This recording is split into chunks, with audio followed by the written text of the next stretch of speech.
তারপর দড়াম করে দরজা বন্ধ হওয়া শব্দ। যখন এইসব ভাবছিল রেলিংয়ে হেলান দিয়ে, তখন প্রজাপতি গায়ে বসলো। কোথাও নিজের সঙ্গীত ফিরে পেয়ে, নিজের জ্ঞান ফিরে পেয়ে, নিজের ভাবনাকে ফিরিয়ে দিয়ে ফিরে পেয়ে মেয়েটি নিজের ঘরে দড়াম করে দরজা বন্ধ করে দিয়েছে। দুঃখে হোক বা সমাজের প্রতি তার দায়বদ্ধ উদাসীনতা হোক, নিজের জন্য হোক, যে কারণে হোক, সে দরজা বন্ধ করে দিয়েছে। তারপরের স্তবক এবং শেষ স্তবক হচ্ছে, অন্ধকারে মুখ চাপা দিয়ে দড়ি পাকানো সেই গাছ তখনও হাসছে। অন্ধকারে মুখ চাপা দিয়ে মেয়েটি তো দরজা বন্ধ করে দিল।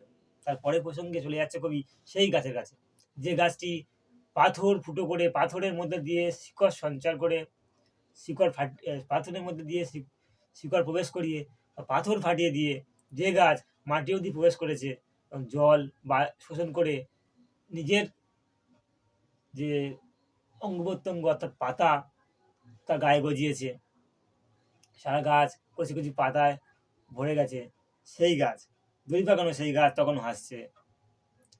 এই দড়ি পাকানো সেই গাছ বলতে দুটো অর্থ বোঝা যেতে পারে।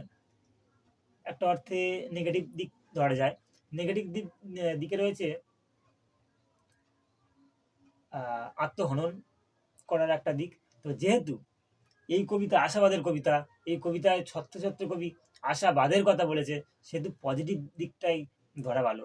পজিটিভ দিক রয়েছে, অন্ধকারে মুখ চাপা দিয়ে দড়ি পাকানো সেই গাছ, অর্থাৎ যে গাছ প্রতিকূল পরিবেশের মধ্যে বেড়ে উঠেছে, যে গাছ খুব কঠোরভাবে সংগ্রাম করে বেঁচেছে, যে গাছ মাটিতে শিকড় যাওয়ার আগে তার শিকড় পড়েছে পাথরে, পাথর পাটিতে, সেই গাছ জীবন সংগ্রাম করার ফলে প্রতিকূল পরিবেশে বেড়ে ওঠার ফলে তার শরীর হয়ে গেছে শীর্ণ দড়ির মতো। সেই শীর্ণ দড়ির মতো গাছ, গাছ যার সংগ্রামের প্রতীক। তাই কবি বলছেন, অন্ধকারে মুখ চাপা দিয়ে দড়ি পাকানো সেই গাছ, অর্থাৎ সংগ্রামী সেই গাছ তখনও হাসছে। সেই গাছ নিজেকে আনন্দিত করেছে, প্রস্ফুটিত করেছে। এই কবিতা আশাবাদের কবিতা। এই কবিতা তাই দ্বিতীয় পজিটিভ দিকটাই ধরে রাখাই ভালো। এই কবিতা বাঁচতে শেখায়, এই কবিতা ঘুরে দাঁড়াতে শেখায়। এই কবিতা অন্য বসন্তের কবিতা, বসন্তের কবিতা, তবে অন্য বসন্তের কবিতা। যে বসন্ত শুধু কোকিল, ফুল, ফুলের সমারোহ এসব বোঝায় না।